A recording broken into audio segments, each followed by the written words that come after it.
I'd like to start with Mr. Kingston for a couple minutes, if I might. Uh, just heard you mention a couple stats. I just want to make sure I got them right.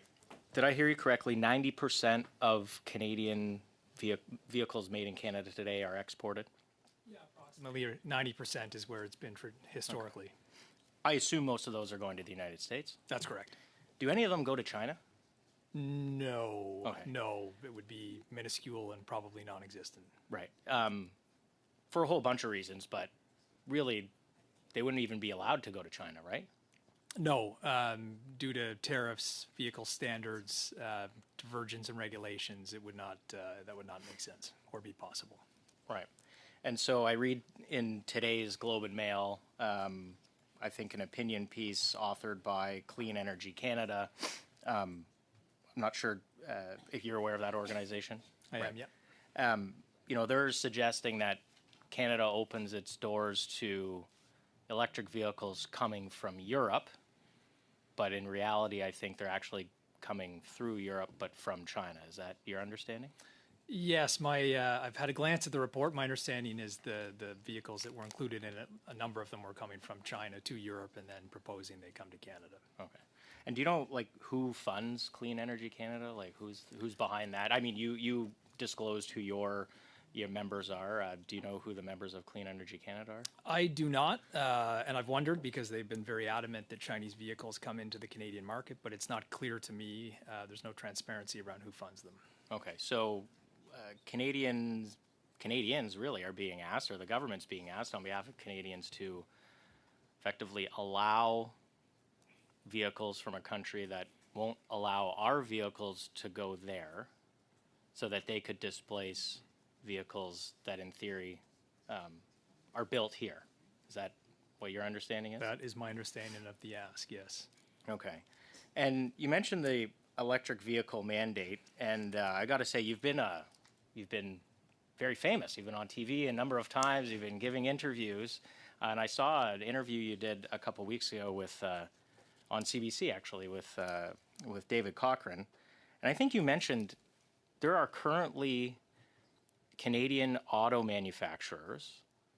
They've already purchased credits from Tesla under the government scheme. Is that correct?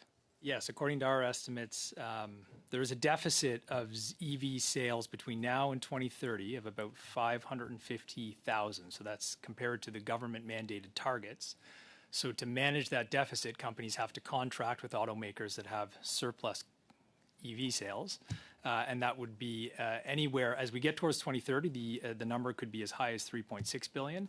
But according to our estimates, over $1 billion has already been committed to this. So over $1 billion from the industry committed to purchasing credits. Is that what I understand? That is correct. And currently, there's only one seller of credits. Is that not correct? There's one company that would have surplus credits that only produces electric vehicles and would be in a position to sell, yes. Okay. And is that $1 billion number money that has already gone to Tesla, or is that money that is committed to go? So I can't tell you how much would have already gone. It's committed to a multi-year contract that you could effectively option these credits as required over the coming years. But the current gap right now between the mandated sales level by the federal government and the current sales level, we're at 7.7%. We have to get to 60% sales by 2030. There is no way to close that gap without significant credit purchases. So while it's an option, companies will have to go down that road. Okay. And is that $1 billion just for your members or for the entire sector together? That's an estimate of the entire sector based on the gap. Okay, so that would also include other manufacturers that are not currently in your organization. Okay, that's very helpful. I had heard that hundreds of millions of dollars have already gone to Tesla. Cash has gone to purchase credits by one manufacturer.